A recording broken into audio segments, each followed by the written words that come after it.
ರಾಜ್ಯದ ಯಾವ್ಯಾವ ಜಿಲ್ಲೆಗಳಲ್ಲಿ ಎಷ್ಟು ಪ್ರಮಾಣದ ಹಿಂಗಾರಿನ ಮಳೆ ಪ್ರಮಾಣ ಯಾವ ರೀತಿ ಇರುತ್ತೆ ಅನ್ನೋದ್ರ ಬಗ್ಗೆ ಮಾಹಿತಿ ಕೊಡಲಿಕ್ಕೆ ಸ್ವತಃ ನಮ್ಮೊಂದಿಗೆ ಹವಾಮಾನ ಇಲಾಖೆಯ ಹಿರಿಯ ಅಧಿಕಾರಿಗಳಾದಂತಹ CS ಪಾಟೀಲ್ ಅವರಿದ್ದಾರೆ. ಅವ್ರನ್ನೇ ನಾವು ಮಾಹಿತಿಯನ್ನು ಕೇಳೋಣ.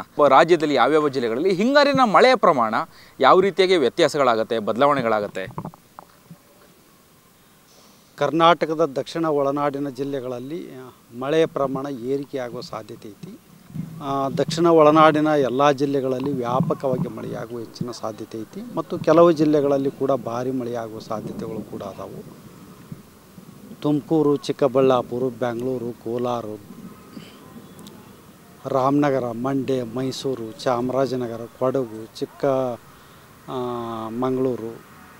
ಹಾಸನ ಈ ಜಿಲ್ಲೆಗಳಲ್ಲಿ ಭಾರಿ ಮಳೆಯಾಗುವ ಸಾಧ್ಯತೆಗಳದಾವು. ಕರ್ನಾಟಕ ರಾಜ್ಯಾದ್ಯಂತ ಮಳೆಯ ಪ್ರಮಾಣ ಏರಿಕೆಯಾಗುವ ಸಾಧ್ಯತೆಗಳದಾವು. ಇದಕ್ಕೆ ಮುಖ್ಯ ಕಾರಣವೇನೆಂದರೆ ಬಂಗಾಳೋಪಸಾಗರದಲ್ಲಿ ಒಂದು ಸರ್ಕ್ಯುಲೇಷನ್ ಡೆವಲಪ್ ಆಗ್ತಾ ಇದೆ. ಅದು ಮುಂದೆ ತಮಿಳುನಾಡು ಮತ್ತು ಆಂಧ್ರ ಪ್ರದೇಶದ ಕರಾವಳಿಯ ತೀರವನ್ನು ದಾಟಿ ನಮ್ಮ ಕರ್ನಾಟಕದ ಹತ್ರ ಬರುವ ಸಾಧ್ಯತೆಗಳಿರುವುದರಿಂದ ಅಕ್ಟೋಬರ್ 24ರಿಂದ ಮಳೆಯ ಪ್ರಮಾಣ ಏರಿಕೆಯಾಗುವ ಸಾಧ್ಯತೆ ಐತಿ. ಮುಂದೆ ಕರಾವಳಿ ಜಿಲ್ಲೆಗಳಲ್ಲಿ ಕೂಡ ಮುಂದಿನ ಒಂದು ವಾರದವರೆಗೆ ಹಗುರದಿಂದ ಸಾಧಾರಣವಾಗಿ ವ್ಯಾಪಕವಾಗಿ ಮಳೆಯಾಗುವ ಸಾಧ್ಯತೆಗಳದಾವು ಮತ್ತು ಉತ್ತರ ಒಳನಾಡಿನ ಜಿಲ್ಲೆಗಳಲ್ಲಿ ಕೂಡ ಹಲವು ಕಡೆ ಮಳೆಯಾಗುವ ಸಾಧ್ಯತೆಗಳು ಅದಾವು. ಸೊ ಇನ್ನು ಸಿಲಿಕಾನ್ ಸಿಟಿ ಬೆಂಗಳೂರಿನಲ್ಲಿ ಮಳೆನ ನಿರೀಕ್ಷೆ ಮಾಡ್ಬೋದಾ? ಹೇಗಿದೆ ಸಿಲಿಕಾನ್ ಸಿಟಿಯಲ್ಲಿ ಮಳೆ ಪ್ರಮಾಣ ಬರುವಂಥ ಸಾಧ್ಯತೆಗಳ ಬಗ್ಗೆ? ಬೆಂಗಳೂರಿನಲ್ಲಿ ಕೂಡ ಮಳೆ ಬರುವ ಸಾಧ್ಯತೆಗಳು ಹೆಚ್ಚಿಗೆ ಅದಾವು. 20ರಂದು ಮಳೆಯ ಪ್ರಮಾಣ ಹೆಚ್ಚಿಗೆ ಆಗುವ ಸಾಧ್ಯತೆಗಳದಾವೆ ಬೆಂಗಳೂರಿನಲ್ಲಿ. ಮುಂದೆ ಅಕ್ಟೋಬರ್ 24 ಹಾಗೂ 25ರಂದು ಕೂಡ ಬೆಂಗಳೂರಿನಲ್ಲಿ ಮಳೆಯ ಪ್ರಮಾಣ ಏರಿಕೆಯಾಗುವ ಸಾಧ್ಯತೆಗಳು ಅದಾವೆ. ಆಮೇಲೆ ಈ ಹಿಂಗಾರು ಮಳೆ ಸಂದರ್ಭದಲ್ಲಿ ಈ ರೆಡ್ ಅಲರ್ಟು, ಆರೆಂಜ್ ಅಲರ್ಟು ಈ ರೀತಿ ಏನಾದರೂ ಘೋಷಣೆ ಆಗುವಂತಹ ಸಾಧ್ಯತೆಗಳು ಇದೆಯಾ ಮಳೆ ಪ್ರಮಾಣ ಹೆಚ್ಚಾದ ಸಂದರ್ಭದಲ್ಲಿ? ಯಾವುದೇ ಕಾಲದಲ್ಲಿ ನಾವು ಮಳೆ ಒಂದು ದಿವಸಕ್ಕೆ 7 ಸೆಂಟಿಮೀಟ್ರ್ಗಿಂತ ಹೆಚ್ಚಿಗೆ ಆದ್ರೆ ನಾವು ಯೆಲ್ಲೋ ಅಲರ್ಟ್ ಕೊಡ್ತೀವಿ. 7ರಿಂದ 12 ಸೆಂಟಿಮೀಟ್ರ್ ತನಕ. ಮುಂದೆ 12ಕ್ಕಿಂತ ಹೆಚ್ಚಿಗೆ ಆಗಿ 19 ಸೆಂಟಿಮೀಟ್ರ್ ತನಕ ನಾವು ಆರೆಂಜ್ ಅಲರ್ಟು, 20 ಅಥವಾ 20 ಸೆಂಟಿಮೀಟ್ರ್ಕಿಂತ ಹೆಚ್ಚಿಗೆ ಆತಂದ್ರೆ ನಾವು ರೆಡ್ ಅಲರ್ಟನ್ನು ಕೂಡ ಕೊಡ್ತೀವಿ. ಈಗಲೂ ಕೊಡ್ತೀವಿ. ಈಗ ನಾವು ಯೆಲ್ಲೋ ಅಲರ್ಟನ್ನು ಕೂಡ ಕೊಟ್ಟಿದ್ದೀವಿ.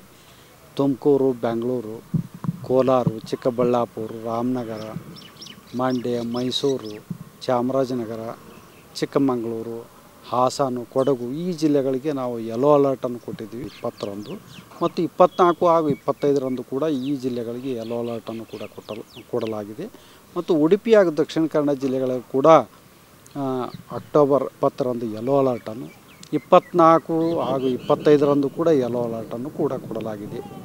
ಓಕೆ, ಇನ್ನು ಅಕ್ಟೋಬರ್ 16ರಿಂದ ಏನೋ ಹಿಂಗಾರು ಮಳೆ ಪ್ರಾರಂಭ ಆಯಿತು. ಅಲ್ಲಿಂದ ಈ ಥಂಡಿ ಗಾಳಿ ಬೀಸುವಂಥದ್ದು ಇರುವಂಥದ್ದು ಏನು ಕಾರಣ ಇರ್ಬೋದು, ವ್ಯತ್ಯಾಸ ಇರ್ಬೋದು ಅನ್ನುವಂಥದ್ದು? ಈಗೆಲ್ಲ ಚಳಿಗಾಲ ಹತ್ತತ್ರ ಬಂದಾಗೆಲ್ಲ ಹಗಲಿ ಹೊತ್ತಿನಲ್ಲಿ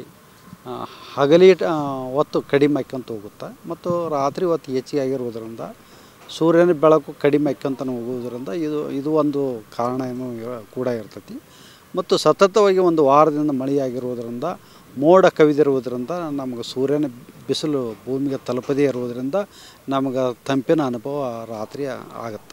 ಓಕೆ, ಇನ್ನು ಈ ಒಂದು 5-6 ದಿನದಲ್ಲಿ ಯಾವ ಜಿಲ್ಲೆಯಲ್ಲಿ ಹೆಚ್ಚು ಮಳೆ ಬೀಳಬಹುದು ಅನ್ನುವಂಥದ್ದನ್ನು ನೀವು ಹೇಳ್ತೀರಾ ಸರ್?